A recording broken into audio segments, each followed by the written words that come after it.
जी का खालसा वाहिगुरू जी का खालसा वाहिगुरू जी की फतेह।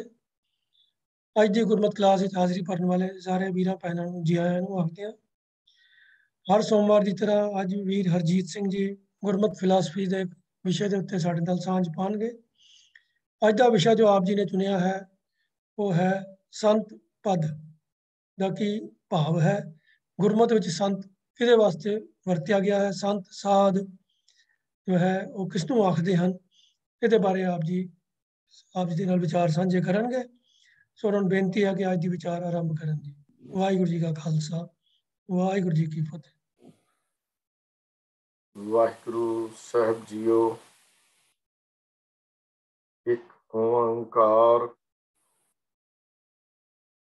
सतनाम करता पुरख निरभव निर्वैर अकाल मूरत अजूनी सहबों गुर प्रसाद। वाहिगुरु वाहिगुरु वाहिगुरु वाहिगुरु वाहिगुरु वाहिगुरु वाहिगुरु। वाहिगुरु जी का खालसा वाहिगुरु जी की फतेह। सम्मानयोग अज की गुरमत क्लास में हाज़री भर रहे गुरु प्यारिओ, वडभागे हाँ साहिब जी दियां कथा कहानियां करन दा सुनन दा समा मिलता है।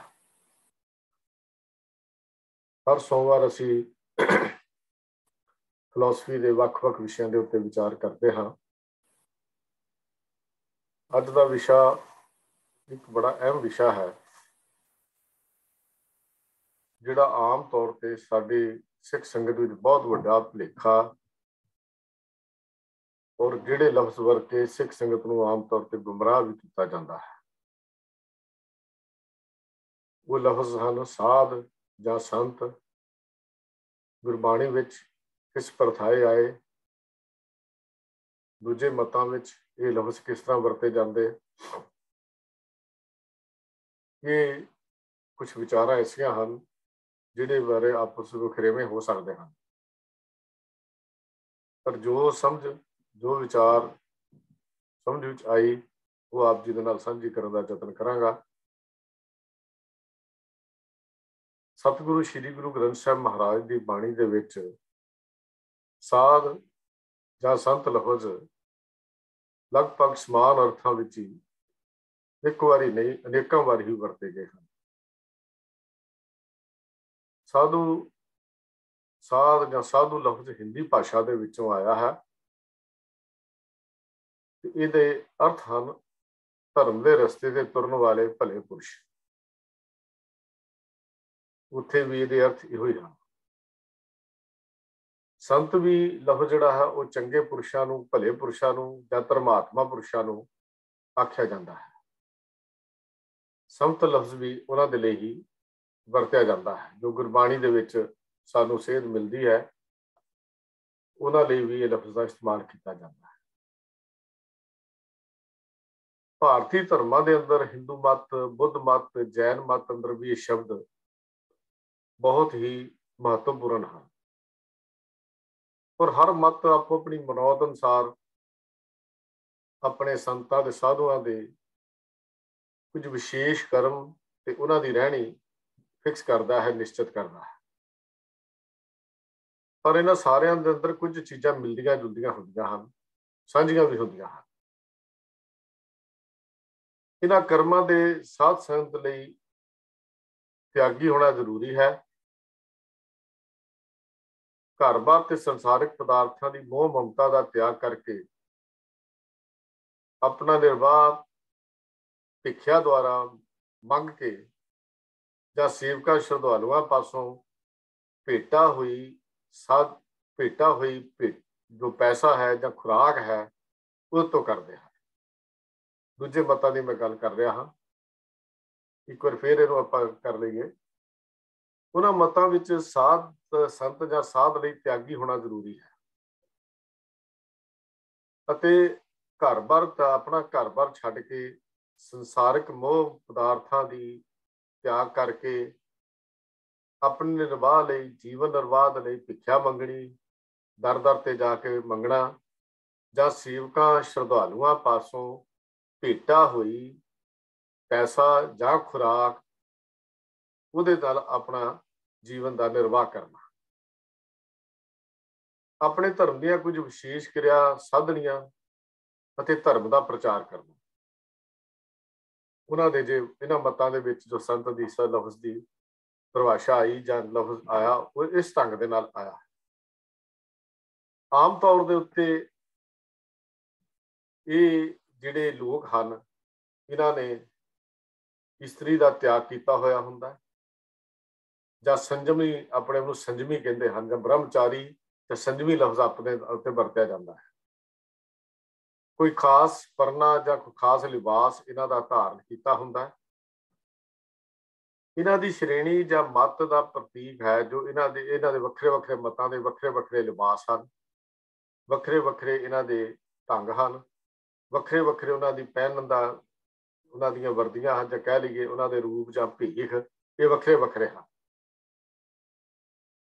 ਤੇ ਇਹਨਾਂ ਦੇ ਵੱਖਰੇ ਵੱਖਰੇ ਲਿਬਾਸ ਤੋਂ ਹੀ ਪਤਾ ਲੱਗ ਜਾਂਦਾ ਹੈ ਕਿਹੜੇ ਮਤ ਦਾ ਜਾਂ ਕਿਹੜੀ ਚੀਜ਼ ਦਾ ਧਾਰਨੀ ਹੈ।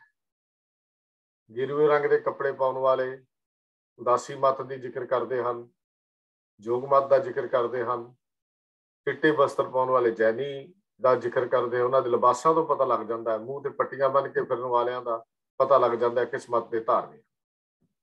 ਉਹਨਾਂ ਦੇ ਬਾਹਰਲੇ ਭੇਖ ਤੋਂ, ਬਾਹਰਲੇ ਲਿਬਾਸ ਤੋਂ, ਬਾਹਰਲੇ ਉਹਨਾਂ ਦੇ ਵਿਚਰਨ ਦੇ ਢੰਗ ਤੋਂ ਹੀ ਇਹ ਗੱਲ ਸਮਝ ਆ ਜਾਂਦੀ ਹੈ ਕਿ ਇਹ ਕਿਹੜੇ ਮਤ ਦੇ ਧਾਰਨ ਹੈ। ਹਿੰਦੂ ਧਰਮ ਦੇ ਸੰਨਿਆਸ ਤੇ ਬਨਵਾਸ ਜਾਂ ਆਸ਼ਰਮਾਂ ਦੇ ਧਾਰਨੀ ਅਤੇ ਬੋਧੀਆਂ ਦੇ, ਜੈਨੀਆਂ ਦੇ ਭਿਕਸ਼ੂ ਲੋਕ ਹੀ ਸੰਤ ਕਹੇ ਜਾਂਦੇ ਹਨ। ਹਿੰਦੂ ਧਰਮ ਦੇ ਸੰਨਿਆਸੀ ਜਾਂ ਬਨਵਾਸ ਕਰਨ ਵਾਲੇ, ਆਸ਼ਰਮਾਂ ਦੇ ਧਾਰਨੀ, ਵੱਖਰੇ ਵੱਖਰੇ ਜਿਹਨਾਂ ਦੇ 4 ਆਸ਼ਰਮ ਹਨ, ਉਹ ਵੱਖਰਾ ਸਬਜੈਕਟ ਹੈ। ਤੇ ਬੋਧੀਆਂ ਦੇ, ਜੈਨੀਆਂ ਦੇ ਭਿਕਸ਼ੂ ਜਿਹੜੇ ਹਨ ਬਣ ਜਾਂਦੇ ਆ, ਉਹਨਾਂ ਲੋਕਾਂ ਨੂੰ ਸੰਤ ਕਿਹਾ ਜਾਂਦਾ ਹੈ। ਬੋਧੀ ਜੈਨ ਧਰਮ ਵਿੱਚ ਭਿਕਸ਼ੂ ਦਾ ਲਫ਼ਜ਼ ਵਰਤਿਆ ਜਾਂਦਾ, ਉਹਨਾਂ ਨੂੰ ਸੰਤ ਕਿਹਾ ਜਾਂਦਾ ਹੈ। ਤੇ ਗੋਰਖਨਾਥ ਦੇ ਮੰਦਰਾਂ ਵਾਲੇ ਜੋਗੀ ਜਾਂ ਮੁੰਦਰਾਂ ਵਾਲੇ ਜੋਗੀ, ਜਿਨ੍ਹਾਂ ਵਿੱਚੋਂ ਕਈਆਂ ਨਾਲ ਸੁਮੇਰ ਪਰਬਤ, ਗੋਰਖਮਤੇ, ਜਿਵੇਂ ਅੱਜ ਕੱਲ੍ਹ ਨਾਨਕ ਮਤਾ ਕਹਿੰਦੇ ਹਾਂ, ਗੋਰਖ ਹਟੜੀ, ਅਚਲ ਬਟਾਲੇ, ਗੁਰੂ ਨਾਨਕ ਦੇਵ ਦੀਆਂ ਵਿਚਾਰਾਂ ਹੋਈਆਂ, ਗੋਸ਼ਟੀਆਂ ਹੋਈਆਂ, ਇਹ ਵੀ ਸੰਤ ਮਤੀ ਹੀ ਸਨ। ਇਹ ਕਹਿ ਲਈਏ ਆਪਣੇ ਆਪ ਨੂੰ ਸੰਤ ਹੀ ਕਹਾਉਂਦੇ ਸਨ, ਭਾਵੇਂ ਨਾਮ ਜੋਗੀ ਵਰਤਦੇ ਸਨ, ਲੇਕਿਨ ਜੋਗੀ ਵੀ ਆਪਣੇ ਆਪ ਦੇ ਇੱਕ ਸੰਤ ਮਤੀਏ ਹੀ ਸਨ। ਇਸੇ ਤਰ੍ਹਾਂ ਹੀ ਬਾਬਾ ਸ਼੍ਰੀ ਚੰਦ ਜੀ ਦੇ ਉਦਾਸੀ ਸੰਪਰਤਾ ਅਤੇ ਸ਼੍ਰੀ ਇਹ ਕਹਿ ਲਈਏ ਕਿ ਬਨਾਰਸ ਤੋਂ ਜਿਹੜੀ ਵਿੱਦਿਆ ਲੈਣ ਵਾਲੇ ਜਿਹੜੇ ਸਿੱਖ ਕਾਂਸ਼ੀ ਗਏ, ਜਾਂ ਉਹਨਾਂ ਨੇ ਆਪਣਾ ਇੱਕ ਵੱਖਰਾ ਭੇਖ ਚਲਾਇਆ ਜਿਹਨੂੰ ਨਿਰਮਲਾ ਸੰਪਰਦਾ ਵੀ ਕਿਹਾ ਜਾਂਦਾ ਹੈ। ਇਹ ਵੀ ਲੋਕ ਜਿਹੜੇ ਨੇ ਘਰ-ਬਾਰ ਦਾ ਤਿਆਗ ਤੇ ਨਾਰੀ ਦਾ ਤਿਆਗ ਕਰਕੇ ਆਪਣੇ ਆਪ ਨੂੰ ਸੰਤ ਕਹਾਉਂਦੇ ਹਨ। ਉਹਨਾਂ ਨੂੰ ਨਿਰਮਲੇ ਵੀ ਕਿਹਾ ਜਾਂਦਾ, ਉਦਾਸੀ ਵੀ ਕਿਹਾ ਜਾਂਦਾ ਹੈ। ਜਿਹੜੇ ਉਦਾਸੀ ਸ਼੍ਰੀ ਚੰਦ ਜੀ ਦੇ ਅੰਸ਼ ਵੰਸ਼ ਚੋਂ ਮੰਨਦੇ ਹਨ। ਨਿਰਮਲੇ ਉਹ ਜਿਹੜੇ ਸਿੱਖ ਬਨਾਰਸ ਗਏ ਸਨ, ਸੰਸਕ੍ਰਿਤ ਵਿਦਿਆ ਸਿੱਖ ਕੇ ਆ ਗਏ, ਤੇ ਉਹਨਾਂ ਵਿੱਚੋਂ ਜਾਂ ਉਹਨਾਂ ਦਾ ਪ੍ਰਭਾਵ ਕਈਆਂ ਨੇ ਜਾਂ ਕਬੂਲ ਲਿਆ ਹੋਏਗਾ, ਜਾਂ ਉੱਥੋਂ ਜਾਂ ਉਹਨਾਂ ਦੇ ਮੰਨਣ ਵਾਲਿਆਂ ਨੇ, ਬਾਅਦਿਆਂ ਨੇ ਉਹਨਾਂ ਨੂੰ ਆਪਣੇ ਨਿਰਮਲੇ ਬਣਾ ਲਿਆ। ਭਾਵੇਂ ਪਵਿੱਤਰ, ਨਿਰਮਲੇ ਦਾ ਅਰਥ ਪਵਿੱਤਰ ਹੀ ਹੁੰਦਾ ਹੈ, ਵੀ ਇਹ ਦੂਜਿਆਂ ਨਾਲੋਂ ਜ਼ਿਆਦਾ ਪਵਿੱਤਰ ਨੇ, ਇਹਨਾਂ ਨੂੰ ਜ਼ਿਆਦਾ ਧਰਮ ਦੇ ਕੰਮ ਆਉਂਦੇ ਨੇ, ਸੰਸਕ੍ਰਿਤ ਵਿਦਿਆ ਨਾਲ ਸਿੱਖੀ ਹੋਈ ਹੈ, ਜਾਂ ਉਹਨਾਂ ਦੇ ਲਫ਼ਜ਼ਾਂ ਨੂੰ ਇਹ ਵਰਤਿਆ ਹੋਏਗਾ। ਇਹ ਉਹਨਾਂ ਨੂੰ ਫਿਰ ਨਿਰਮਲਿਆਂ ਦਾ ਜਿਹੜਾ ਹੈ ਉਹ ਉਹਦਾ ਮਿਲ ਗਿਆ, ਜਾਂ ਉਹਨਾਂ ਨੇ ਉਹਨੂੰ ਨਿਰਮਲਿਆ ਆਪਣੇ ਨੂੰ ਬਣਾ ਲਿਆ, ਜਾਂ ਇਸ ਤਰ੍ਹਾਂ ਪੇਸ਼ ਕਰ ਦਿੱਤਾ। ਜਿਸ ਤਰ੍ਹਾਂ ਹਰ ਚੰਗੀ ਗੱਲ ਆਪਾਂ ਵੇਖਦੇ ਹਾਂ ਆਮ ਤੌਰ ਤੇ ਸਮਾਂ ਪਾ ਕੇ ਵਿਖਾਵਾ ਬਣ ਜਾਂਦੀ ਹੈ, ਇਉਂ ਹੀ ਇਹ ਸੰਤ ਸੰਪਰਦਾਵਾਂ ਭਾਵੇਂ ਉਹ ਕਿਸੇ ਵੀ ਮਤ ਜਾਂ ਧਰਮ ਦੀਆਂ ਹਨ, ਉਹ ਟਾਈਮ ਦੇ ਟਾਈਮ ਨਿਰਾ ਭੇਖ ਬਣ ਕੇ ਜਾਂ ਪਖੰਡ ਬਣ ਕੇ ਰਹਿ ਗਈਆਂ। ਨਿਰਾ ਭੇਖ ਬਣ ਜਾਣ ਤੇ ਜਾਂ ਪਖੰਡ ਬਣ ਜਾਣ ਤੇ ਸੰਤ ਪਦ ਦੀ ਮਹੱਤਤਾ ਵੀ ਇਹਨਾਂ ਨੇ ਗਵਾ ਦਿੱਤੀ ਹੈ, ਜਾਂ ਜਿਹੜਾ ਸੰਤ ਪਦ ਦੀ ਮਹੱਤਤਾ ਸੀ ਉਹ ਵੀ ਇਹਨਾਂ ਨੇ ਗਵਾ ਦਿੱਤੀ। ਜਦੋਂ ਅੰਦਰਲੀ ਚੰਗਿਆਈ ਖਤਮ ਹੋ ਜਾਏ, ਅੰਦਰਲੇ ਗੁਣ ਖਤਮ ਹੋ ਜਾਣ, ਅੰਦਰ ਚੰਗਿਆਈ ਨਾ ਹੋਵੇ, ਅੰਦਰ ਗੁਣ ਨਾ ਹੋਣ, ਜਦੋਂ ਅੰਦਰ ਕਰਪਸ਼ਨ ਹੋਵੇ, ਅੰਦਰ ਕਪਟੀ ਹੋਵੇ, ਤਾਂ ਉਹ ਗੁਰੂ ਸਾਹਿਬ ਜੀ ਨੇ ਬਾਣੀ ਅੰਦਰ ਵੀ ਨੂੰ ਇਹ ਗੱਲ ਜ਼ਿਕਰ ਕੀਤੀ, ਕੋਈ ਗਾਵੇ ਰਾਗੀ ਨਾਦੀ ਬੇਦੀ ਬਹੁ ਭਾਂਤ ਕਰਨੇ ਹਰ ਹਰ ਭੀਜੈ, ਰਾਮ ਰਾਜੇ ਤੇ ਅੰਤਰ ਕਪਟ ਵਿਕਾਰ ਹੈ ਤੇ ਨਾ ਰੋਏ ਕਿਆ ਕੀਜੇ ਦੀ ਗੱਲ ਵੀ ਕੀਤੀ, ਉੱਥੇ ਗਾਉਣ ਦੀ ਗੱਲ ਵੀ ਕੀਤੀ, ਬਣਨ ਦੀ ਗੱਲ ਵੀ ਕੀਤੀ। ਜਦੋਂ ਅੰਦਰਲੇ ਗੁਣ ਗਵਾਚ ਜਾਣ ਤੇ ਜਦੋਂ ਅੰਦਰਲੀ ਚੰਗਿਆਈ ਚੱਲ ਜਾਏ, ਇਹ ਸਮਝੋ ਉਹ ਜਿਹੜਾ ਸ਼ਬਦ ਸੀ, ਜਿੱਥੋਂ ਸ਼ਬਦ ਚੰਗੇ ਲਫ਼ਜ਼ ਤੋਂ ਬਣਿਆ ਸੀ, ਉਹ ਸੰਤ ਸ਼ਬਦ ਦਾ ਸਤਿਕਾਰ ਵੀ ਜਿਹੜਾ ਹੌਲੀ ਹੌਲੀ ਖਤਮ ਹੁੰਦਾ ਗਿਆ ਤੇ ਹੁੰਦਾ ਜਾਏਗਾ। ਅਜਿਹੇ ਸੰਤਾਂ ਦੀ ਭੈੜੀ ਚੀਜ਼ ਨੂੰ ਜਾਂ ਮੰਦ ਬੁੱਧੀ ਜਾਂ ਮੰਦ ਰਹਿਣੀ ਨੂੰ ਜਾਂ ਚੰਗੇ ਅਖਲਾਕ ਤੋਂ ਡਿੱਗੀ ਹੋਈ ਰਹਿਣੀ ਨੂੰ ਦੇਖ ਕੇ ਹੀ ਭਗਤ ਕਬੀਰ ਜੀ ਨੇ ਲਫ਼ਜ਼ ਵਰਤਿਆ ਸੀ, ਜਿਹੜਾ ਅਸੀਂ ਗੁਰਬਾਣੀ ਵਿੱਚ ਪੜ੍ਹਦੇ ਹਾਂ। ਬਾਅਦ ਕਈ ਵਾਰੀ ਉਹ ਪੜ੍ਹਿਆ ਹੈ ਤੇ ਕਈ ਵਾਰੀ ਅਸੀਂ ਉਹ ਸ਼ਬਦ ਵੀ ਗਾਇਕੀ ਦੇ ਵਿੱਚ ਵੀ ਸੁਣਿਆ ਹੈ। ਤੇ ਉਹ ਹੈ ਗੱਜ ਸਾਢੇ ਤੈ ਤੈ ਧੋਤੀਆਂ ਤੇਰੇ ਪਾਹਨ ਤੱਗ, ਗਲੀ ਜਿਨ੍ਹਾਂ ਜਪ ਮਾਲੀਆਂ ਲੋਟੇ ਹੱਥ ਨੇ ਵੱਗ, ਕੋਈ ਹਰ ਕੇ ਸੰਤ ਨਾ ਆਖੀਐ ਬਾ ਨਾਰਸ ਕੇ ਠੱਗ।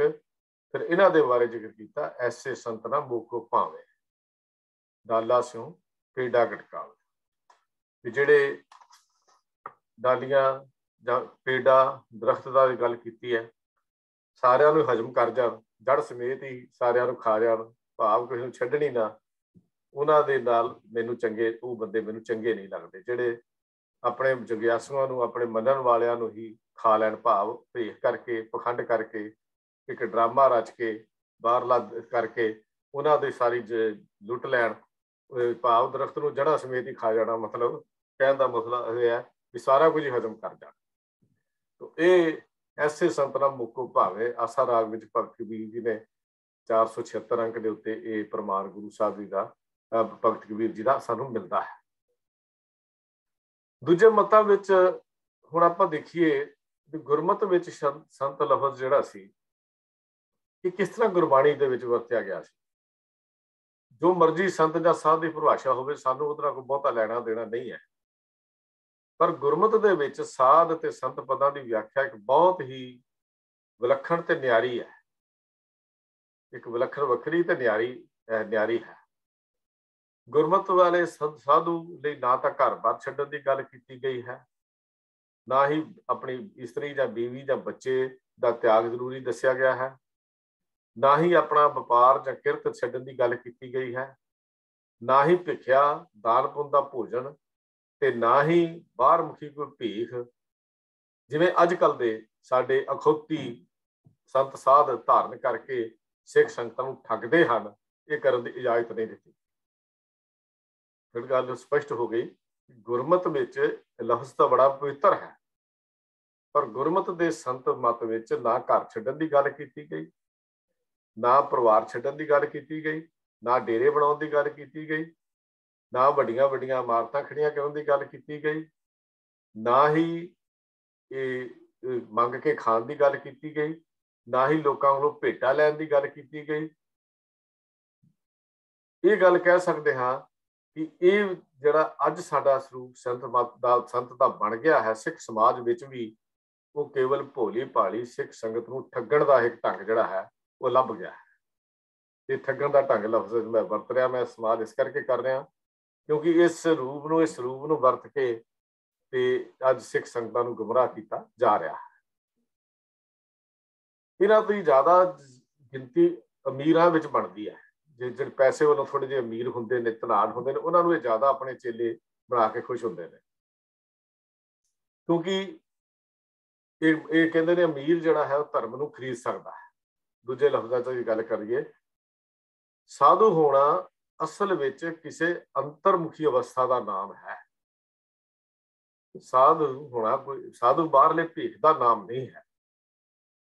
ਸਾਧੂ ਅੰਦਰਲੀ ਅੰਤਰਮੁਖੀ ਜਿਹੜੀ ਅਵਸਥਾ ਹੈ, ਜਿਹਨੇ ਜੀਵਨ ਨੂੰ ਸਾਧ ਲਿਆ ਹੈ, ਜਿਹਨੇ ਇੰਦਰੀਆਂ ਦੇ ਕਰਮ ਇੰਦਰੇ ਤੇ ਗਿਆਨ ਇੰਦਰੀਆਂ ਨੂੰ ਆਪਣੀ ਮਰਜ਼ੀ ਮੁਤਾਬਕ ਚਲਾਉਣ ਲਈ ਉਹ ਜੀਵਨ ਤੱਕ ਉੱਥੇ ਪਹੁੰਚ ਗਿਆ ਹੈ, ਜਿਹੜੇ ਕਰਮ ਇੰਦਰੇ ਤੇ ਗਿਆਨ ਇੰਦਰੇ ਜਿਹੜੇ ਹਨ, ਜਿਹੜੇ ਉਹਦੇ ਮੁਤਾਬਕ ਕੰਮ ਕਰਦੇ ਹਨ, ਤਾਂ ਫਿਰ ਉਹ ਗੁਰਮਤ ਦਾ ਸਾਧੂ ਉਹ ਹੈ। ਗੁਰਮਤ ਵਿੱਚ ਸਾਧ ਲਫ਼ਜ਼ ਉਸ ਬੰਦੇ ਉਸ ਲਈ ਇਸਤੇਮਾਲ ਕੀਤਾ ਗਿਆ।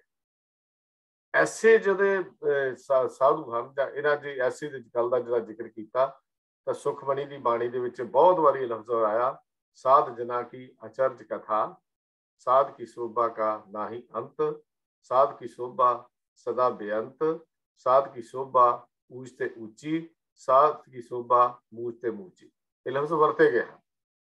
अगे जाके होर भी गल आपां जिक्र करते हैं। साध की वडियाई दसनी तां किधरे रही, आपां गल करिए साध की वडियाई दसनी तां किधरे रही। जो मनुख गुरबाणी ने यह भी गल की है कि साधु की संगत करता है, विचार सुनता है, ਉਹਦੇ ਕੀਤੇ ਕਰੋੜਾਂ ਅਪਰਾਧ ਬਖਸ਼ੇ ਜਾਂਦੇ ਹਨ। ਗੁਰਬਾਣੀ 'ਚ ਇਸ ਤਰ੍ਹਾਂ ਦੇ ਪ੍ਰਵਾਨ ਵੀ ਸਾਨੂੰ ਮਿਲਦੇ ਹਨ। ਕਿ ਇਹ ਅਸੀਂ ਗੱਲ ਬਾਅਦ ਵਿੱਚ ਵਿਚਾਰ ਕਰਦੇ ਹਾਂ ਕਿ ਕਿਹੜਾ ਸਾਧੂ ਹੈ, ਕਿਹਦੀ ਗੱਲ ਗੁਰਬਾਣੀ ਨੇ ਕੀਤੀ ਹੈ। ਪਹਿਲਾਂ ਗੁਰਬਾਣੀ ਦੇ ਉਹ ਪ੍ਰਮਾਣ ਥੋੜੇ ਜਿਹੇ ਅਸੀਂ ਜ਼ਰੂਰ ਇਸਤੇਮਾਲ ਕਰੀਏ ਜਿੱਥੋਂ ਸਾਨੂੰ ਗਲਤੀ ਜਾਂ ਭੁਲੇਖੇ ਖਾਣ ਦੇ ਆਮ ਹਰ ਵੇਲੇ ਅੰਦਰ ਤਬਲਾ ਜਿਹਾ ਬਣਿਆ ਰਹਿੰਦਾ ਹੈ।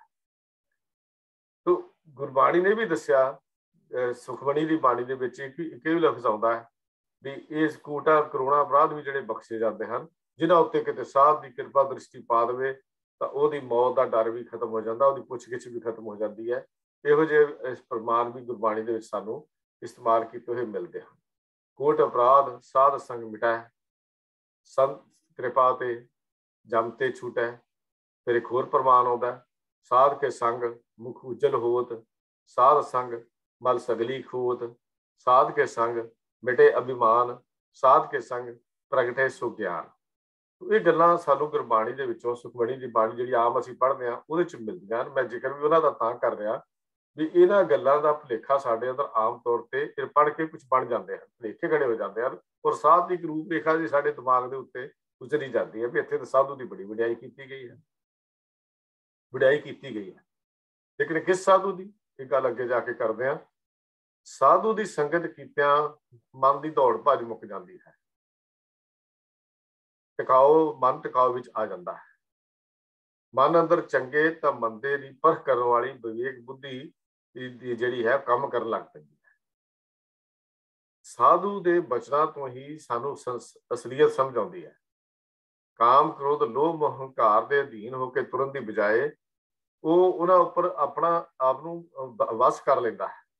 ਸਾਧੂ ਦੇ ਗੁਣ ਜਿਹੜੀ ਗੱਲ ਕੀਤੀ ਹੈ ਵੀ ਉਹ ਕਾਮ ਕ੍ਰੋਧ ਲੋਭ ਮੋਹ ਹੰਕਾਰ ਦੇ ਅਧੀਨ ਹੋ ਕੇ ਚੱਲਣ ਦੀ ਬਜਾਏ ਆਪਣਾ ਉੱਪਰ ਕਾਬੂ, ਉਹਨਾਂ ਉੱਤੇ ਕਾਬੂ ਪਾਉਣ ਦੀ ਜੁਗਤੀ ਵੀ ਆਉਂਦੀ ਹੈ, ਜਿਹਦਾ ਜ਼ਿਕਰ ਕੀਤਾ ਸਾਧ ਕੈ ਸੰਗ ਆਵੇਂ ਬਸ ਪੰਚਾਂ ਵਿੱਚ ਉਹਦੇ ਸੰਗਤ ਨਾਲ ਪੰਜ ਵਸੂਏ ਕਾਬੂ 'ਚ ਆ ਜਾਂਦੇ।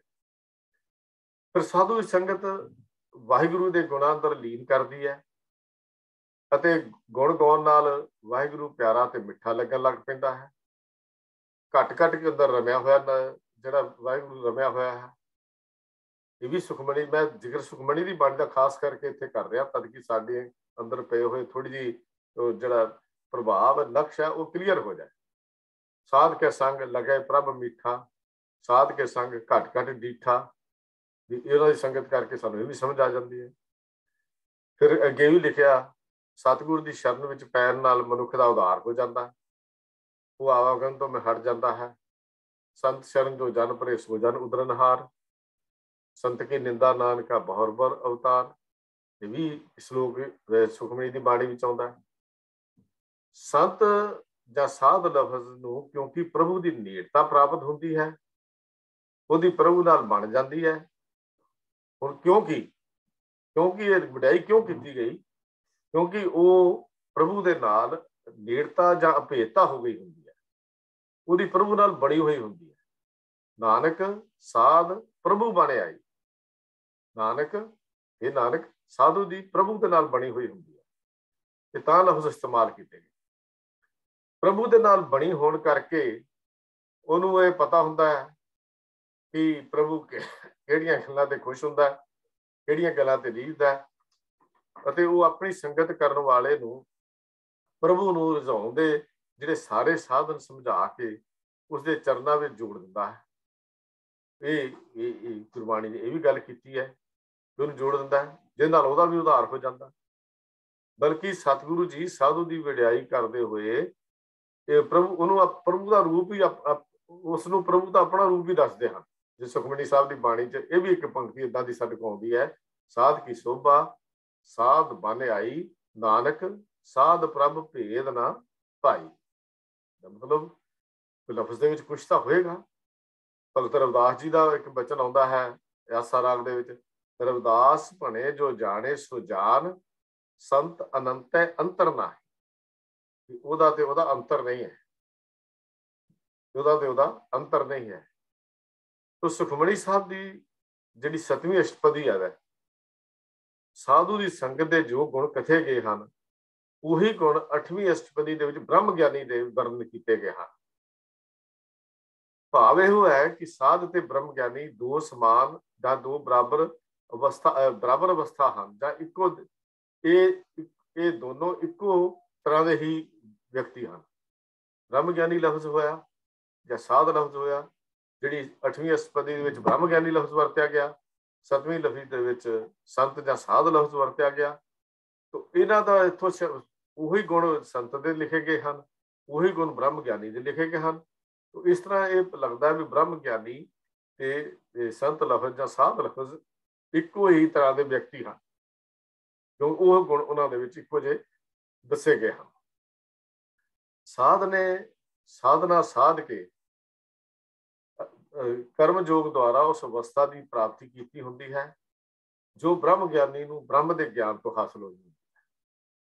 ਬਸ ਗੱਲ ਇੰਨੀ ਕੀ ਹੁੰਦੀ ਹੈ।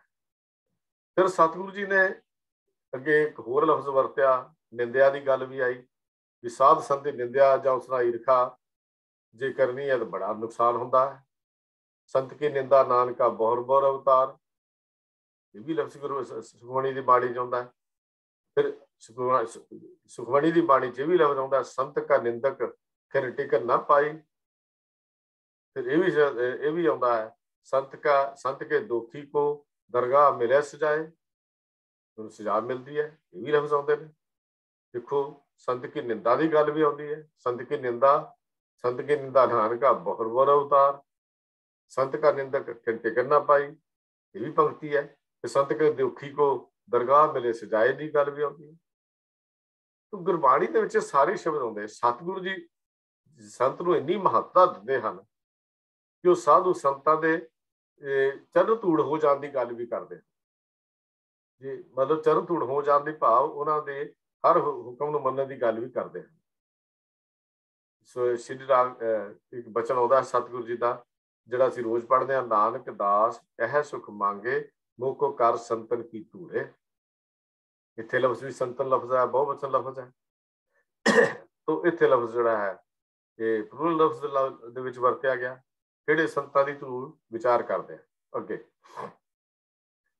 ਸਤਿਗੁਰੂ ਜੀ ਨੇ ਬਾਣੀ ਦੇ ਵਿੱਚ ਹਰ ਮਨੁੱਖ ਮਾਤਰ ਲਈ ਇੱਕ ਸੂਚਨਾ ਦਿੱਤੀ ਹੈ, ਚਰਨ ਸਾਧ ਕੇ ਧੋਏ ਤੇ ਪੀਓ, ਅਰਬ ਸਾਧ ਕੋ ਆਪਣਾ ਜੀਓ, ਸਾਧ ਕੀ ਧੂਰ ਕਰੋ ਇਸ਼ਨਾਨ, ਸਾਧ ਉੱਪਰ ਜਾਈਏ ਕੁਰਬਾਨ। ਇਹ ਲਫ਼ਜ਼ਾਂ ਨੂੰ ਇਹਨੂੰ ਪੜ੍ਹ ਕੇ ਇਉਂ ਜਾਪਦਾ ਹੈ ਕਿ ਸਾਧ ਕੋਈ ਖਾਸ ਚੀਜ਼ ਹੈ ਜਾਂ ਖਾਸ ਜਾਂ ਕਿਸੇ ਖਾਸ ਭੇਖ ਜਾਂ ਪਹਿਰਾਵੇ ਦੀ ਗੱਲ ਹੋ ਰਹੀ ਹੈ। ਕਈ ਵਾਰੀ ਇਉਂ ਭੁਲੇਖਾ ਜਾਂ ਸਾਨੂੰ ਪੈ ਜਾਂਦਾ ਹੈ।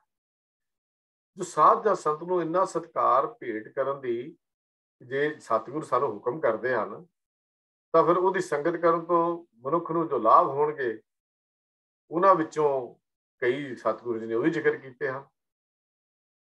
ਜਿਹੜੇ ਲਾਭ ਹੋਣਗੇ ਉਸ ਆਪਣੇ ਜਿਹੜਾ ਅਨੁਭਵ ਸਾਧੂ ਨੇ ਕੀਤਾ ਉਹ ਆਪਣਾ ਅੰਦਰ ਵੀ ਅਨੁਭਵ ਗੁਰੂ ਕਾ ਸਿੱਖ ਮਹਿਸੂਸ ਕਰੇਗਾ ਕਿ ਜਿਵੇਂ ਸਾਧ ਸੰਗ ਅਸਥਿਤ ਮਨ ਪਾਵੈ, ਤੇ ਮਨ ਉਹਦਾ ਵੀ ਉੱਥੇ ਟਿਕ ਜਾਂਦਾ ਹੈ। ਭਾਵ ਉਹਦਾ ਮਨ ਡੋਲਦਾ ਨਹੀਂ, ਟਿਕਾਊ ਚ ਆ ਜਾਂਦਾ ਹੈ। ਅਸਥਿਤ ਮਤਲਬ ਸਥਿਰ ਹੋ ਜਾਂਦਾ ਮਨ, ਕਾਮ ਕ੍ਰੋਧ ਲੋਭ ਮੋਹ ਹੰਕਾਰ ਤੋਂ ਉੱਚਾ ਉੱਠ ਜਾਂਦਾ। ਤੇ ਸਾਧ ਕੇ ਸੰਗ ਆਵੇਂ ਬਸ ਪੰਚਾਂ, ਵੀ ਜਿਹੜੇ ਪੰਚ ਨੇ ਕਾਮ ਕ੍ਰੋਧ ਲੋਭ ਹੰਕਾਰ ਉਹ ਵੀ ਉਹਨੂੰ ਨਹੀਂ ਸਤਾਉਂਦੇ, ਉਹ ਵੀ ਵਸ ਚ ਆ ਜਾਂਦੇ ਆ। ਉਹਦਾ ਮਨ ਇੰਨਾ ਤਾਕਤਵਰ ਹੋ ਜਾਂਦਾ ਹੈ ਕਿ ਉਹ ਪੰਜਾਂ ਨੂੰ ਆਪਣੇ ਵਸ ਚ ਕਰ ਲੈਂਦਾ ਹੈ। ਤੇ ਸਾਧ ਕੇ ਸੰਗ ਨਾਹੀ ਕੋ ਮੰਦਾ, ਇਹ ਸ਼ਬਦ ਮੈਂ ਇਸ ਕਰਕੇ ਵਾਰ-ਵਾਰ ਰਿਪੀਟ ਕਰ ਰਿਹਾ ਵੀ ਇਹ ਸਾਡੇ ਬਹੁਤ ਹੀ ਜ਼ਿਆਦਾ ਇਹਨਾਂ ਗੁਰਬਾਣੀ ਦੀਆਂ ਪੰਕਤੀਆਂ ਦੇ ਭੁਲੇਖੇ ਸਾਡੇ ਮਨ ਵਿੱਚ ਪਏ ਨੇ, ਜਿਹੜੀ ਸੁਖਮਨੀ ਸਾਹਿਬ ਜੀ ਦੀ ਬਾਣੀ ਦੇ ਵਿੱਚੋਂ ਆਮ ਤੌਰ ਤੇ ਸਾਨੂੰ ਜਿਹੜੇ ਦੇਹਧਾਰੀ ਪਖੰਡੀ ਬਾਬੇ ਇਹ ਲਫ਼ਜ਼ ਵਰਤ ਕੇ ਸਾਨੂੰ ਗੁੰਮਰਾਹ ਕਰਦੇ ਹਨ। ਖੈਰ, ਸਾਧ ਕੇ ਸੰਗ ਨਾਹੀ ਕੋ ਮੰਦਾ, ਕਿ ਸਾਧੂ ਦੂਜਾ ਆਦਮੀ ਉਹਨੂੰ ਕੋਈ ਪ੍ਰਤੀਤ ਹੀ ਨਹੀਂ ਹੁੰਦਾ ਕੋਈ ਮਾੜਾ ਹੈ, दुखी नहीं कोई प्रतीत होंदा, उन्होंने कोई माड़ा जापदा ही नहीं, सारियां च इक्को जोत जापदी है। सबको मीत हम अपनी किन्ना हम सबना के साधन वाली अवस्था ते जा पहुंचता जे संगत करता था। फिर इस तो अगे भी वो जिहड़ा मनुख है वो ना जरे जान वाले कठोर बचन जिहड़े हन दुख कलेश जार सकन दे समर्थ हो जाते हैं जिहड़े संगत करते हैं। जिवें साधु के संग अजार सहे, जिहड़ी चीज सहनी नहीं बड़ी औखी है। अजार का मतलब जो सही नहीं जान वाली, जर ना जरी जान वाली ਉਹਨੂੰ भी सह लेंदा है, ਉਹਦੇ ਨਾਲ भी ਉਹਦਾ ਉਹ ਇੱਥੋਂ तक भी तुर पैंदा है। फिर साधु के संग लगे प्रभ मीठा, साधु के संग घट घट डिठा ਅਸੀਂ ਅੱਗੇ ਪ੍ਰਮਾਣ पढ़ चुके हैं, मिठा लगता। भाव यह है कि प्रभु का नाम लैन विच रस स्वाद अनवर हुंदा है। हर जीव प्राणी विच उहनूं परमात्मा की जोत रमी हुई नजर आउंदी है। गुरु साहब संत की विलक्षणता हुण इस ढंग नाल करदे भी वो किहड़ा संत है जिहदी इन्नी वडियाई सतगुरु जी ने कीती है। तो आसा राग का एक शब्द आउंदा पूरे का पूरा, ਉਹਦੇ ਆਪਾਂ ਵਿਚਾਰ ਜ਼ਰੂਰ ਕਰਾਂਗੇ ਤਾਂ ਕਿ ਸਾਨੂੰ ਹੁਣ ਸਪਸ਼ਟ ਹੋਣਾ ਸ਼ੁਰੂ ਹੋ ਗਏ ਵੀ ਕਿਹੜੀ ਸੰਤ ਦੀ ਗੱਲ ਗੁਰੂ ਸਾਹਿਬ ਕਰਦੇ ਨੇ। आठ पहर निकट कर जाना, प्रभ का किया मीठा मन है, एक नाम संतन आधार हुए रहे सब की पग छार। संत रहत सुनो मेरे भाई, सतगुरु गुरु अर्जन देव महाराज हुण सानू उह संत दी रहत दस्सण लगे ने। संत रहत सुनो मेरे भाई, उहां की महिमा कथन न जाई रहाओ, वर्तन जाकै केवल नाम, आनंद रूप कीर्तन विश्राम, मित्र शतर जाकै एक समानै, प्रभ अपने बिन अवर न जानै, कोट कोट अग काटन हारा, दुख दूर करन जी के दातारा, सूरबीर बचन के बली, कोली कौला बपरी संती छली, ताका संग बाछे सुरदेव, अमोघ दर्श सफल जाकी सेव, कर जोड़ नानक करे अरदास, मुहे संतां टहल दीजे गुण तास। हुण आओ इहदे एक अंक नूं जरा आपां समझीए भी इस शब्द विच गुरु साहब जी ने संत की निता प्रति रहनी दे, रोज की रहनी दे कुछ जीवन के कुछ विशेष पक्ष जिहड़े हन साडे सामने कीते हन, जिन्हां दी गल गुरु साहब जी ने इन्ने महानता जिन्हां दी कीती है जां जिन्हां दी वडियाई कीती है उहदे हुण गुण दस्से हन। संत अठे पैर वाहिगुरू नूं अंग संग जानदा है, पहली पंक्ति पहला गुण। तो ये गुणां नूं जदों आपां देखांगे तो फिर आपां अंदाजा ला सकते हैं भी संत लफ्ज किहदे लई वरतिया गया है। दूजा उसकी रजा विच हमेशा खुश रहिंदा है, हुक्मी बंदा बन के जीवन जिउंदा, हुक्म रजाई चलना नानक लिखा नाल दी जिहड़ी गल है वो समझ आ जाती, वो समझ गया है भी वाहिगुरू जो कुछ हो रहा तेरा कीता ही हो रहा, उन्हें इस गल की समझ आ जाती। पाव दी रजा विच दुख सुख भाणे विच मन लैंदा है, जीवन का हर खेतर उन्हों उस परमात्मा के हुक्म विच वरतदा होए नजर चीज आउंदी है। तीजा सी नाम नूं अपनी जिंदगी का आसरा केवल वाहिगुरू की याद नूं मनदा है। जिहड़ी गुरबाणी इस शब्द दे तीजी गल स्पष्ट आउंदी भी उहदी जिंदगी का आसरा केवल वाहिगुरू का नाम हुंदा है, लोग नहीं हुंदे, अमीर जां गरीब नहीं हुंदे। चौथा लफ्ज़ सी भी वो सारियां नूं अपने होए रहे सब की पगछार दा सारियां अपने नूं चरनां दी धूड़ समझदा है। भाव इन्नी निमरता उहदे च होनी चाहिदी है, इन्नी निमरता जिहड़ी निमरता का जिक्र जिहड़ा है वो भाई गुरदास जी ने अपने कविता विच कीता है भी नख सिस लो सग लंग रोम रोम कर काट काट सिखण के चरण पर वारी है। उत्थे भी वडियाई कीती है, सिख ते संत दी यही वडियाई है जिहड़ी उत्थे भाई गुरदास जी ने कीती है। अगन जलाए फुन पीसन पसाए ताहे, वो शब्द वो कवित भाई गुरदास जी का कमाल दा है, उत्थे भी यही वडियाई है, अपने आप नूं चरण धूड़ समझना। तो फिर अगे वाहिगुरू जी के गुणां की सिफत सलाह करता है, उसके जीवन दे विच उहदा वर्तन ते उहदा आधार केवल वाहिगुरू की सिफत सलाह है। वो सज्जन दुश्मन मित्र दोस्त सब दे अंदर इको परमात्मा की जोत हुई रमी हुई दिखता है। मित्र ते दुश्मन विच भेद भाव नहीं समझदा। जिवें भाई कन्हैया जी की आपां साखी पढ़ते हाँ भी जिहड़ा भावें दुश्मन डिग पैंदा उदों भी पानी पिआउंदे ने, उहनूं भी पट्टी करते हैं। जदों कलगीधर ने पूछा सी तो सतगुरु भाई कन्हैया जी का जवाब बड़ा खूबसूरत सी। पातशाह दुश्मन तो उन्नी देर नजर आता है जदों सामने तलवार चुक के खड़ा है। जदों तलवार का फट खा के धरती से डिग पिया फिर इंसान है, फिर दुश्मन नजर नहीं आता। गल बड़ी कमाल दी सी। ये भाई कन्हैया जी के वांगू दुश्मन ते सज्जन विच एक जोत नूं समझना, एक जोत वसी हुई समझनी, भेदभाव नूं खत्म करना अगला गुण। संत जिहड़ा है मनुख दे कमाए हुए करोड़ां पाप ते इन्हां तों वापरे दुख दूर करके उहनूं जिंदगी जीण दा ढंग दसदा है।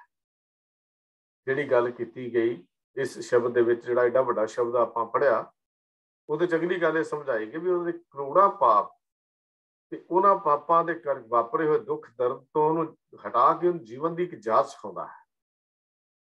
ਉਹ ਬਹਾਦਰ ਹੈ, ਸੂਰਮਾ ਹੈ, ਸੂਰਬੀਰ ਬਚਨ ਕੇ ਬਲੀ ਹੈ। ਉਹ ਬੋਲ ਤੋਲਦਾ ਹਮੇਸ਼ਾ ਪੂਰਾ ਹੈ, ਬਚਨ ਵਿੱਚ ਕਦੀ ਵੀ ਝੂਠ ਨਹੀਂ ਬੋਲਦਾ, ਬੋਲ ਤੋਲਦਾ ਪੂਰਾ ਹੈ। ਮਾਇਆ ਦੇ ਉੱਤਰ ਉਹਨੇ ਪੂਰੀ ਤਰ੍ਹਾਂ ਮਾਇਆ ਨੂੰ ਬਸ ਵਿੱਚ ਕਰ ਲਿਆ ਹੈ।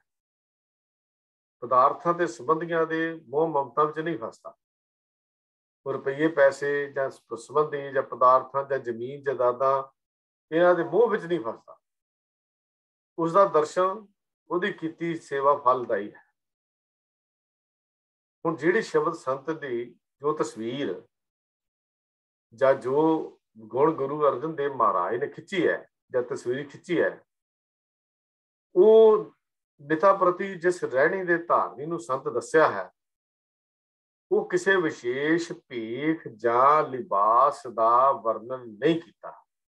ਇਹਨਾਂ ਗੁਣਾਂ ਵਿੱਚ ਕਿਸੇ ਵਿਸ਼ੇਸ਼ ਭੇਖ ਦਾ ਜਾਂ ਲਿਬਾਸ ਦਾ ਕਿਤੇ ਵਰਣਨ ਨਹੀਂ ਕੀਤਾ, ਜਿਹੜੇ ਸੰਤ ਦੀ ਪਰਿਭਾਸ਼ਾ ਗੁਰੂ ਸਾਹਿਬ ਨੇ ਦਿੱਤੀ ਹੈ। ਤੇ ਨਾ ਹੀ ਸੰਸਾਰ ਦੇ ਤਿਆਗ ਕਰਕੇ ਇਕੱਲੇ ਬੈਠ ਕੇ ਜਾਂ ਵੱਖਰੇ ਹੋ ਕੇ ਜੀਵਨ ਨੂੰ ਨਿਰਵਾਹ ਕਰਨ ਦੀ ਗੱਲ ਕਿਤੇ ਸਮਝਾਈ ਗਈ ਹੈ। ਨਾ ਹੀ ਕਿਤੇ ਵੱਖਰੀ ਕੁਟੀਆ ਜਾਂ ਵੱਖਰਾ ਡੇਰਾ ਜਾਂ ਵੱਖਰਾ ਸਥਾਨ ਬਣਾਉਣ ਦੀ ਗੱਲ ਇੱਥੇ ਸਾਰੇ ਸ਼ਬਦ 'ਚ ਕਿਤੇ ਕੀਤੀ ਗਈ ਹੈ। ਨਾ ਹੀ ਕਿਤੇ ਖਾਣ ਪਹਿਨਣ ਦੀ ਕੋਈ ਬੰਦਿਸ਼ ਲਾਈ ਗਈ ਹੈ, ਸਿਵਾਏ ਉਹ ਚੀਜ਼ਾਂ ਜਿਹੜੀਆਂ ਗੁਰਮਤਿ ਨੇ ਮਨਾ ਕੀਤੀਆਂ ਹਨ। ਇਹ ਨਹੀਂ ਵੀ ਸਾਡੇ ਸੰਤ ਕੇਵਲ ਦੁੱਧ ਹੀ ਪੀਣਗੇ ਤੇ ਸਾਡੇ ਸੰਤ ਕੇਵਲ ਬਦਾਮਾਂ ਦੇ ਡਕਾਰ ਹੀ ਮਾਰਨਗੇ, ਉਹ ਰੋਟੀ ਦਾ ਅਨਾਜ ਤਾਂ ਖਾਂਦੇ ਹੀ ਨਹੀਂ, ਫਲਾਹਾਰੀ ਹਨ, ਫਲਾਂ ਦੇ ਆਸਰੇ 'ਚ। ਇੱਥੇ ਕਿਸੇ ਖੁਰਾਕ ਦਾ ਜਾਂ ਪਹਿਨਣ ਦਾ, ਲਿਬਾਸ ਦਾ, ਭੇਖ ਦਾ ਜ਼ਿਕਰ ਸਾਰੇ ਸ਼ਬਦ 'ਚ ਨਹੀਂ ਕੀਤਾ, ਗੁਰੂ ਸਾਹਿਬ ਜੀ ਨੇ ਕਿਤੇ ਨਹੀਂ ਕੀਤਾ। ਸਤਿਗੁਰੂ ਜੀ ਦੇ ਵਿਚਾਰ ਅੰਦਰ ਇੱਕ ਵਿਸ਼ੇਸ਼ ਅੰਤਰਮੁਖੀ ਜਾਂ ਆਤਮਿਕ ਰਹਿਤ ਦੇ ਧਾਰਨੀ ਮਨੁੱਖ ਦਾ ਨਾਮ ਸੰਤ ਹੈ। ਸਤਿਗੁਰੂ ਜੀ ਦੇ ਜਿਹੜੇ ਵਿਚਾਰ ਹਨ ਉਹ ਇੱਕ ਹੈ ਅੰਤਰਮੁਖੀ ਤੇ ਜਿਹੜੇ ਅੰਦਰਲੀ ਆਤਮਿਕ ਰਹਿਤ ਹੈ ਜਿਨ੍ਹਾਂ ਦੀ, ਉਹਦਾ ਨਾਮ ਸੰਤ ਹੈ। ਅਜਿਹੀ ਸੰਤ ਵਾਲੇ ਜਿਹੜੇ ਰਹਿਤ ਵਾਲੇ ਦੀ ਇੰਨੀ ਵਡਿਆਈ ਸਤਿਗੁਰੂ ਜੀ ਕਰਦੇ ਕਰਦੇ ਉਹਨਾਂ ਦੀ ਗੱਲ ਕਹਿੰਦੇ ਨੇ, ਸੰਤ ਜਨਾਂ ਕੀ ਬਾਂਛੂ ਧੂੜ। ਉਹ ਸੰਤ ਪਦ ਦੀ ਇੰਨੀ ਵਡਿਆਈ ਦੇ ਵਿਚਾਰ ਨੇ ਗੁਰੂ ਕਾਲ ਦੇ 239 ਸਾਲਾਂ ਦੇ ਅੰਦਰ ਉਹਨੂੰ ਛੱਡ ਦਈਏ, ਉਸ ਤੋਂ ਪਿੱਛੋਂ ਸਿੱਖ ਰਾਜ ਦੇ ਅੰਤ ਤੱਕ ਵੀ ਵੱਡੇ ਤੋਂ ਵੱਡੇ ਗੁਰੂ ਕੇ ਗੁਰਸਿੱਖ ਪੈਦਾ ਹੋਏ, ਉਹਨਾਂ ਨੇ ਆਪਣੇ ਨਾਮ ਨਾਲ ਕਿਤੇ ਸੰਤ ਪਦ ਜੋੜਨ ਦਾ ਹੌਸਲਾ ਨਹੀਂ ਕੀਤਾ। ਦੇਖੋ ਕਿਤੇ ਸੰਤ ਪਦ ਜੁੜਿਆ ਗੁਰੂ ਕਾਲ ਦੇ ਵਿੱਚ ਜਾਂ ਗੁਰੂ ਕਾਲ ਤੋਂ ਬਾਅਦ ਵੀ ਤਕਰੀਬਨ ਸਿੱਖ ਰਾਜ ਦੇ ਆਉਣ ਤੱਕ ਦੀ ਅਸੀਂ ਗੱਲ ਕਰਦੇ, ਉਦੋਂ ਤੱਕ ਵੀ ਇੱਕ ਸੰਤ ਲਫ਼ਜ਼ ਜਿਹੜਾ ਹੈ ਉਹ ਸਿੱਖ ਸਮਾਜ ਵਿੱਚ ਹੈ ਹੀ ਨਹੀਂ ਸੀ, ਕਿਤੇ ਜੁੜਿਆ ਹੀ ਨਹੀਂ ਕਿਸੇ ਨੇ ਨਾਲ। ਇਤਿਹਾਸ ਦੇ ਅੰਦਰ ਅਸੀਂ ਪੜ੍ਹਦੇ ਹਾਂ ਗੁਰੂ ਸਾਹਿਬ ਜੀ ਮਿਲਦੇ ਭਾਈ ਲਾਲੋ, ਗੁਰੂ ਸਾਹਿਬ ਜੀ ਗੱਲ ਕਰਦੇ ਭਾਈ ਮਾਨਸੁਖ, ਗੁਰੂ ਸਾਹਿਬ ਗੱਲ ਕਰਦੇ ਭਾਈ ਲਹਿਣਾ, ਇਤਿਹਾਸ ਗੱਲ ਕਰਦਾ ਭਾਈ ਪਰਾਗਾ, ਇਤਿਹਾਸ ਕਹਿੰਦਾ ਭਾਈ ਜੇਠਾ, ਭਾਈ ਭਿਖਾਰੀ, ਭਾਈ ਮੰਝ, ਭਾਈ ਮਤੀ ਦਾਸ, ਭਾਈ ਸਤੀ ਦਾਸ, ਭਾਈ ਦਿਆਲਾ, ਭਾਈ ਕਨਈਆ, ਭਾਈ ਦੇਸਾ ਸਿੰਘ। ਇਹ ਨਾਮ ਤਾਂ ਅਸੀਂ ਇਤਿਹਾਸ ਵਿੱਚ ਪੜ੍ਹਦੇ ਹਾਂ, ਸੁਣਦੇ ਵੀ ਹਾਂ, पर कदी आपां संत लालो, संत भिखारी, संत लहणा जां संत जेठा जां संत मणि सिंह बंद कटाउण वाला जां संत सुक्खा सिंह ਮਹਿਤਾਬ ਸਿੰਘ ਜਾਂ ਸੰਤ ਸ਼ਾਬਾਸ਼ ਸਿੰਘ ਸੁਭੇਗ ਸਿੰਘ ਸੰਤ ਬੂਟਾ ਸਿੰਘ ਗਰਜਾ ਸਿੰਘ ਕਿਤੇ ਇਤਿਹਾਸ ਪੜ੍ਹਿਆ ਆਪਾਂ ਨੂੰ ਕਿਤੇ ਇਤਿਹਾਸ ਇਹਨਾਂ ਦੇ ਨਾਲ ਜ਼ਿਕਰ ਸੰਤ ਮਿਲਦਾ। ਅਜਿਹੇ ਸੱਜਣ ਜਿੰਨੀਆਂ ਇੰਨੀਆਂ ਮਹਾਨ ਸ਼ਖਸੀਅਤਾਂ ਸਨ ਉਹਨਾਂ ਨੂੰ ਵੀ ਆਪਣੇ ਆਪ ਨੂੰ ਆਪਣੇ ਸੰਤ ਕਹਾਉਣ ਦਾ ਅਧਿਕਾਰੀ ਨਹੀਂ ਸਮਝਿਆ ਵੀ ਨਹੀਂ ਇਹ ਜਿਹੜੇ ਸੰਤ ਦੀ ਗੱਲ ਸਤਿਗੁਰੂ ਗੁਰਬਾਣੀ 'ਚ ਕੀਤੀ ਹੈ ਇਹ ਅਵਸਥਾ ਕੋਈ ਹੋਰ ਹੈ। ਫਿਰ ਜੇਕਰ ਬਾਬਾ ਬੁੱਢਾ ਜੀ ਜਿਨ੍ਹਾਂ ਨੇ 6 ਗੁਰੂ ਸਾਹਿਬਾਨ ਦੇ ਸਰੀਰਕ ਤੌਰ ਤੇ ਵੀ ਦਰਸ਼ਨ ਕੀਤੇ ਜਾਂ ਭਾਈ ਗੁਰਦਾਸ ਜੀ ਸ਼ਖਸੀਅਤਾਂ ਜਿਨ੍ਹਾਂ ਨੂੰ ਸਤਿਗੁਰੂ ਗੁਰੂ ਗ੍ਰੰਥ ਸਾਹਿਬ ਜੀ ਦਾ ਸਰੂਪ ਲਿਖਣ ਦਾ ਮਾਣ ਪ੍ਰਾਪਤ ਹੋਇਆ, ਭਾਈ ਗੁਰਦਾਸ ਜੀ ਵਰਗੀ ਸ਼ਖਸੀਅਤ, ਬਾਬਾ ਬੁੱਢਾ ਜੀ ਵਰਗੀ ਸ਼ਖਸੀਅਤ 6 ਗੁਰੂ ਸਾਹਿਬਾਨ ਦੇ ਜਿਨ੍ਹਾਂ ਦਰਸ਼ਨ ਕੀਤੇ ਤਾਂ ਉਹਨਾਂ ਨੇ ਵੀ ਇਹ ਸ਼ਬਦ ਆਪਣੇ ਨਾਲ ਸੰਤ ਪਦ ਨਹੀਂ ਵਰਤਿਆ, ਨਾ ਹੀ ਸੰਤ ਪਦ ਵਰਤਣਾ ਕਿਤੇ ਜਾਇਜ਼ ਸਮਝਿਆ ਗਿਆ। ਤਾਂ ਸ਼ਾਇਦ ਗੁਰਮਤ ਵਾਲਾ ਸੰਤ ਕੇਵਲ ਇੱਕ ਆਦਰਸ਼ਕ ਸ਼ਬਦ ਹੈ ਜਿਹਦੀ ਦੁਨਿਆਵੀ ਅਮਲੀ ਜੀਵਨ ਦੇ ਅੰਦਰ ਹੋਂਦ ਸੰਭਵ ਨਹੀਂ ਹੈ। ਜਿਹੜੀ ਗੱਲ ਸਮਝ ਆਉਂਦੀ ਹੈ ਜਿਸ ਸੰਤ ਜਾਂ ਸਾਧ ਅਤੇ ਪ੍ਰਭੂ ਦੇ ਵਿੱਚ ਭਿੰਨ ਭੇਦ ਦੀ ਹੀ ਕੋਈ ਨਹੀਂ ਉਹ ਫਿਰ ਆਪ ਨਿਰੰਕਾਰ ਹੋ ਸਕਦਾ ਹੈ ਜਾਂ ਉਹ ਸ਼ਬਦ ਕਿਸੇ ਆਮ ਮਨੁੱਖ ਲਈ ਵਰਤਣਾ ਤਾਂ ਬਿਲਕੁਲ ਹੀ ਅਯੋਗ ਹੈ। ਮਨੁੱਖ ਲਈ ਵਰਤਣਾ ਤਾਂ ਬਿਲਕੁਲ ਹੀ ਅਯੋਗ ਹੈ। ਇਸ ਲਈ ਇਹ ਪਾਵਨ ਸ਼ਬਦ ਦਾ ਗਲਤ ਵਰਤੋਂ ਜਾਂ ਇਹ ਕਹਿ ਲਈਏ ਧਿਰਕਾਰ ਹੈ ਉਹਨਾਂ ਲੋਕਾਂ ਦੇ ਜਿਹੜੇ ਇਹ ਸ਼ਬਦ ਵਰਤ ਕੇ ਆਪਣੇ ਆਪ ਨੂੰ ਸੰਤ ਕਹਾਉਂਦੇ ਹਨ। ਇਹ ਲੋਕ ਉਹਨਾਂ ਗੁਰੂ ਕੇ ਲਾਡਲਿਆਂ ਤੋਂ ਉੱਪਰ ਨਹੀਂ ਹੋ ਗਏ। ਉਹਨਾਂ ਦੀ ਅਵਸਥਾ ਜਿਨ੍ਹਾਂ ਨੇ ਇਤਿਹਾਸ ਨੂੰ ਸਿਰਜਿਆ ਹੈ ਇਹ ਉਹਨਾਂ ਦੀ ਅਵਸਥਾ ਦੇ ਤੁੱਛ ਵੀ ਨਹੀਂ ਹਨ ਜਿਹੜੇ ਆਪਣੇ ਆਪ ਨੂੰ ਅੱਜ ਸੰਤ ਕੇਵਲ ਲਿਬਾਸ ਪਾ ਕੇ ਸੰਤ ਬਣ ਜਾਂਦੇ ਹਨ। ਸ਼ਬਦ ਦੀ ਇੰਨੀ ਮਹੱਤਤਾ ਹੈ ਇਸ ਸ਼ਬਦ ਦੀ ਸਾਧ ਸੰਗਤ ਦੀ ਸੰਗਤ ਵਿੱਚ ਬੈਠਣ ਦੀ ਸਤਿਗੁਰੂ ਬਾਰ-ਬਾਰ ਪ੍ਰੇਰਨਾ ਕਰਦੇ ਆ ਉਹਦੀ ਕਿਸੇ ਤਰ੍ਹਾਂ ਅਨਹੋਂਦ ਮੰਨ ਲੈਣਾ ਵੀ ਠੀਕ ਨਹੀਂ ਹੈ ਵੀ ਉਹ ਸ਼ਬਦ ਏਦਾਂ ਹੁੰਦਾ ਹੀ ਨਹੀਂ ਹੈ। ਸਤਿਗੁਰੂ ਜੀ ਦੀ ਬਾਣੀ ਕੀ ਕਹਿੰਦੀ ਹੈ? ਸਾਧੂ ਸਤਿਗੁਰ ਜੇ ਮਿਲੇ ਤਾਂ ਪਾਈਏ ਗੁਣੀ ਨਿਧਾਨ। ਸਾਧੂ ਸਤਿਗੁਰ ਜੇ ਮਿਲੇ ਤਾਂ ਪਾਈਏ ਗੁਣੀ ਨਿਧਾਨ। ਸ਼੍ਰੀ ਰਾਗ ਦਾ ਬਚਨ ਹੈ 21 ਅੰਕ ਤੇ ਸਤਿਗੁਰੂ ਗੁਰੂ ਗ੍ਰੰਥ ਸਾਹਿਬ ਜੀ ਦੇ। ਫਿਰ ਸਤਿਗੁਰ ਸਾਧ ਨਾ ਸੇਵਿਆ ਹਰ ਭਗਤ ਨਾ ਭਾਈ। ਉੱਥੇ ਸਤਿਗੁਰੂ ਦੀ ਗੱਲ ਕੀਤੀ ਹੈ, ਉੱਥੇ ਸਤਿਗੁਰੂ ਦੀ ਗੱਲ ਕੀਤੀ ਹੈ ਵੀ ਕਿਸੇ ਜਗ੍ਹਾ ਵੀ ਸਤਿਗੁਰੂ ਜੀ ਨੇ ਭਾਵ ਸਪਸ਼ਟ ਕਰਨ ਵਾਸਤੇ ਇੱਕ ਤੁਕ ਵਿੱਚ ਗੁਰੂ ਤੇ ਦੂਜੀ ਵਿੱਚ ਉਸੇ ਸੰਤ ਪਦ ਜਾਂ ਸ਼ਰਤ ਵਰਤ ਲਿਆ ਹੈ, ਸ਼ਬਦ ਵੀ ਵਰਤਿਆ ਹੈ। ਜਿਵੇਂ ਗੁਰ ਮਿਲ ਖੁੱਲੇ ਬਜਰ ਕਪਾਟ ਸਾਧੂ ਮਿਲੇ ਪੂਰਬ ਸੰਜੋਗ। ਹੁਣ ਉਹ ਸ਼ਬਦ ਵੀ ਉਹਦੇ ਲਈ ਮਿਲਿਆ, ਸਾਧੂ ਲਫ਼ਜ਼ ਵੀ ਵਰਤਿਆ ਗਿਆ ਤੇ ਗੁਰੂ ਲਫ਼ਜ਼ ਵੀ ਵਰਤਿਆ ਗਿਆ। ਇੱਥੋਂ ਗੱਲ ਸਪਸ਼ਟ ਹੋ ਜਾਂਦੀ ਹੈ ਕਿ ਗੁਰੂ ਨਾਨਕ ਦੇਵ ਜੀ ਨੇ ਸੰਤ ਜਾਂ ਸਾਧ ਸ਼ਬਦ ਦੀ ਵਰਤੋਂ ਆਮ ਕਰਕੇ ਗੁਰੂ ਦੇ ਅਰਥਾਂ ਵਿੱਚ ਹੀ ਕੀਤੀ ਹੈ। ਆਮ ਕਰਕੇ ਗੁਰੂ ਦੇ ਅਰਥਾਂ ਵਿੱਚ ਹੀ ਕੀਤੀ ਹੈ। ਗੁਰੂ ਅੰਗਦ ਦੇਵ ਜੀ ਨੇ ਸੰਤ ਪਦ ਵਰਤਿਆ ਹੀ ਨਹੀਂ। ਤਾਂ ਜਿੱਥੇ ਲੋੜ ਪਈ ਇਸ ਦਾ ਭਾਵ ਗੁਰੂ ਪਦ ਵਰਤ ਕੇ ਪ੍ਰਗਟਾ ਦਿੱਤਾ। ਜਿੱਥੇ ਵੀ ਲੋੜ ਪਈ ਗੁਰੂ ਪਦ ਵਰਤ ਕੇ ਗੱਲ ਇਹ ਗੱਲ ਬਰਦਾਤ ਗੁਰੂ ਲਫ਼ਜ਼ ਵਰਤ ਦਿੱਤਾ ਉਹਦੀ ਥਾਂ ਤੇ। ਤੀਜੇ ਚੌਥੇ ਤੇ ਪੰਜਵੇਂ ਗੁਰੂ ਸਾਹਿਬਾਨ ਦੀ ਬਾਣੀ ਅੰਦਰ ਜਿੱਥੇ ਕਿਧਰੇ ਸੰਤ ਸਾਧ ਤੇ ਬ੍ਰਹਮ ਗਿਆਨੀ ਸ਼ਬਦ ਇਹ ਅਜਿਹੇ ਪੁਰਖਾਂ ਦੀ ਵਿਅਕਤੀਗਤ ਹੋਣ ਦੀ ਵਿਆਖਿਆ ਲਈ ਵਰਤੇ ਹਨ ਉੱਥੇ ਸਾਰਿਆਂ ਦਾ ਭਾਵ ਗੁਰੂ ਹੈ। ਉੱਥੇ ਉਹਦਾ ਭਾਵ ਗੁਰੂ ਹੈ। ਗੁਰੂ ਦੀ ਇੱਕ ਐਸੀ ਹੋਂਦ ਹੈ ਜਿਸ ਨੂੰ ਸੰਤ ਸਾਧ ਜਾਂ ਬ੍ਰਹਮ ਗਿਆਨੀ ਕਿਹਾ ਜਾ ਸਕਦਾ ਹੈ ਅਤੇ ਜਿਨ੍ਹਾਂ ਗੁਣਾਂ ਦਾ ਧਾਰਨੀ ਇਹ ਦਰਸਾਇਆ ਗਿਆ ਹੈ ਇਹ ਸਾਰੇ ਗੁਣ ਗੁਰੂ ਦੇ ਵਿੱਚ ਹੀ ਹੋ ਸਕਦੇ ਹਨ। ਇੱਕ ਵਿਅਕਤੀ ਵਿੱਚ ਹੋਣੇ ਇਹ ਗੁਣ ਸੰਭਵ ਨਹੀਂ ਹਨ। ਤਾਂ ਸਤਿਗੁਰੂ ਦੀ ਤਾਰੀਫ ਗੁਰਬਾਣੀ ਵਿੱਚ ਗੁਰੂ ਸਾਹਿਬ ਨੇ ਸੁਖਮਣੀ ਦੀ ਬਾਣੀ 'ਚ ਕੀਤੀ। ਸਤਿਪੁਰਖ ਜਿਨ ਜਾਣਿਆ ਸਤਿਗੁਰ ਤਿਸ ਕਾ ਨਾਉ। ਇਹ ਵੀ ਇੱਕ ਸ਼ਲੋਕ ਸਤਿਗੁਰੂ ਜੀ ਦੀ ਬਾਣੀ 'ਚ ਆਉਂਦਾ ਹੈ ਵੀ ਜਿਹਨੇ ਸਤਿਪੁਰਖ ਨੂੰ ਜਾਣ ਲਿਆ ਉਹ ਗੁਰੂ ਹੈ, ਉਹੀ ਸੰਤ ਹੈ। ਜਿੱਥੇ ਦਰਜ ਕੀਤੇ ਸ਼ਬਦ ਅੰਦਰ ਸੰਤ ਦੀ ਰਹਿਤ ਦੀ ਜਿਹੜੀ ਇਹ ਗੱਲ ਦੱਸੀ ਗਈ ਹੈ ਉਹ ਹੈ ਏਕ ਨਾਮ ਸੰਤਨ ਆਧਾਰ बर्तन जांकै केवल नाम, फिर सिख की गुर दुरमत मल हिरै। फिर संत का लक्षण यह भी दसिया, कोट कोट अग काटन हारा। ये लफ्ज भी गुरबाणी दे विच सारे दसे गए हैं। सुखमणी साहब विच साध ते प्रभु जां ब्रह्म ज्ञानी ते निरंकार इक्को ही रूप विच वर्णन किया गया है।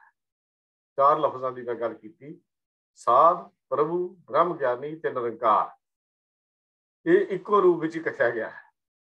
गुरु नानक, नानक हर सोए, गौड़ राग का एक शब्द है जिस लिखा गुरु नानक, नानक हर सोए, भी ਉਹਦੇ ਤੋਂ ਉਹਦੇ ਚ ਕੋਈ ਭੇਦਭਾਵ ਨਹੀਂ। ਫਿਰ ਜੋਤ ਰੂਪ ਹਰ ਆਪ ਗੁਰੂ ਨਾਨਕ ਕਹਾਇਓ ਦੀ ਸੋਈਆਂ ਦੇ ਵਿੱਚ ਵੀ ਆਉਂਦਾ। ਗੁਰੂ ਤੇ ਗੁਰੂ ਨਾਨਕ ਨੂੰ ਨਾਰਾਇਣ ਜਾਂ ਹਰਿ ਜੋਤ ਕਿਹਾ ਗਿਆ। ਇਹਨਾਂ ਕਥਨਾਂ ਤੋਂ ਇਹ ਗੱਲ, ਇਹਨਾਂ ਗੱਲ ਗੁਰਬਾਣੀ ਦੇ ਪ੍ਰਮਾਣਾਂ ਤੋਂ ਇਹ ਗੱਲ ਬੜੀ ਸਪਸ਼ਟ ਹੋ ਜਾਂਦੀ ਹੈ ਕਿ ਸਾਧ, ਸੰਤ, ਸਾਧ ਇਹ ਗੁਰੂ ਸਮਾਨ ਸਥਿਤੀ ਨੂੰ ਪ੍ਰਗਟਾਉਣ ਵਾਲੇ ਸ਼ਬਦ ਸਿੱਧ ਹੁੰਦੇ ਹਨ, ਪ੍ਰਤਲਿਤ ਹੁੰਦੇ ਹਨ ਜਾਂ ਪ੍ਰਤੀਤ ਇਉਂ ਹੁੰਦਾ ਹੈ। ਉਪਦੇਸ਼ ਦੇ ਰੂਪ ਵਿੱਚ ਭਰੇ ਪੁਰਸ਼ਾਂ ਨੂੰ ਸੰਤ ਜਾਂ ਸਾਧੂ ਦੇ ਨਾਮ ਨਾਲ ਸੰਬੋਧਨ ਕੀਤਾ ਗਿਆ ਹੈ, ਜਿਵੇਂ ਬਾਬਾ, ਭਾਈ, ਯਾਰ, ਵੀਰ, ਭੈਣ, ਮਾਈ, ਸਖੀ, ਇਹ ਸ਼ਬਦ ਗੁਰਬਾਣੀ 'ਚ ਵਰਤੇ ਗਏ ਹਨ।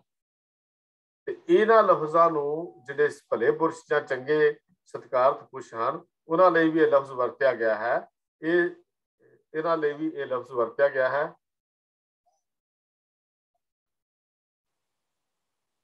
ਇਹ ਲਫ਼ਜ਼ ਜਿਹੜੇ ਵਰਤੇ ਗਏ ਹਨ, ਜਿਵੇਂ ਆਪਾਂ ਗੁਰਬਾਣੀ 'ਚ ਇੱਕ ਸ਼ਬਦ ਪੜ੍ਹਦੇ ਹਾਂ, ਸਤਿਗੁਰ ਖੇਪ ਨਿਭਾਈ ਸੰਤੋ, ਹਰ ਨਾਮ ਲਾਹਾ ਦਾਸ ਕੋ ਦੀਆ, सगली तृष्ण उलाही संतो। फिर कहे नानक सुनो संतो, शब्द धरो प्यारो।